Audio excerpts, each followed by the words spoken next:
Hey guys, I'm Co-op, and today we're going to be taking a look at how the top 5 players on the PGR version 3 are doing this season going into the next S-tier event, Game-Tyrant Expo. This tournament will be one of the first to showcase Smash as its headliner instead of the other fighting games they have available, along with a $30,000 pop bonus for singles. At the time of making this video, 26 of the top 50 are registered, with 10 of those being the top 10 members. This tournament can be huge for those looking to beef up their resume in time for the next PGR. Without further ado, let's take a look at the top 5 placings at S-tier events plus one A-tier event, Arms Saga.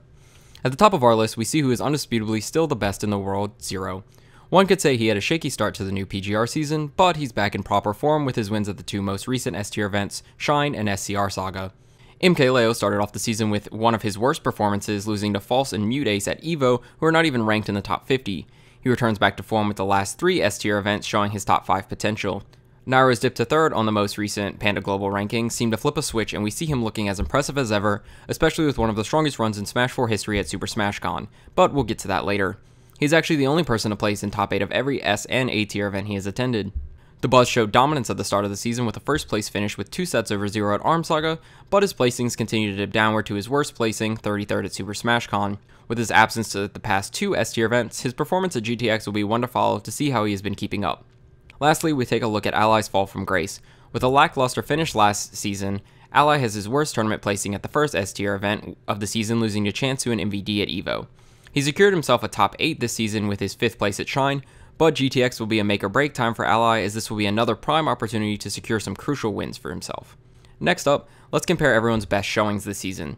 Zero's best run is arguably PAX Arena. I want to mention his loser's run at Westside Saga was almost as impressive and surely the hardest for a Diddy Kong player, but it didn't add any top 10 wins to his resume, so we're going to be discussing PAX Arena. At this event, he shows dominance over Nairo after falling to him at Super Smash Con, a win on the newly arisen Salem, along with clean wins on other top 15 members.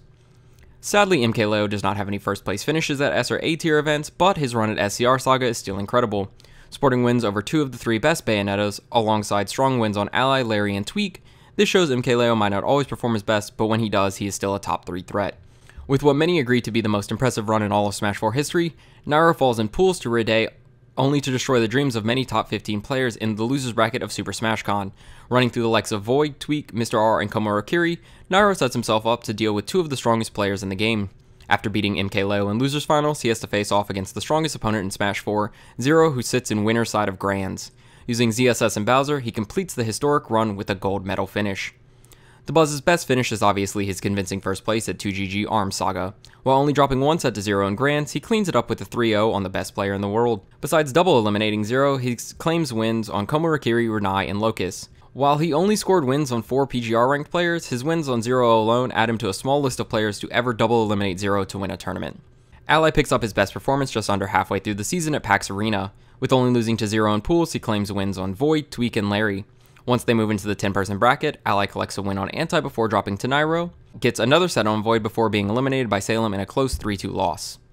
Now that we've covered their placings and best showings, lastly let's take a look at top 5 stats versus the entirety of the top 50. Zero's numbers speak for themselves, as we rarely see him lose to anyone outside of the top 20, and those losses to Samsora and Shuton are soon covered by him beating them at their next encounter. He sports the highest win rate at 80%. MKLeo's inconsistency is evident in his losing record against the top 10 and 20. While he still holds a positive record, he will have to work harder to maintain his number 2 ranking. Nairo has the next highest win rate at 73%, with no losses to anyone between 21 and 50 on the rankings, even though he does have his loss to Rede, who is not ranked.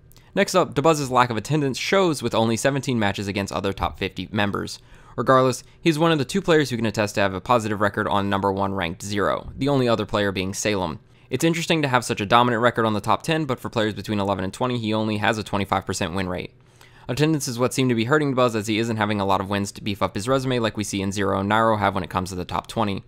And to round us out, Ally has the worst record against ranked players at 36% win rate, along with losses to non-ranked players like Chansu.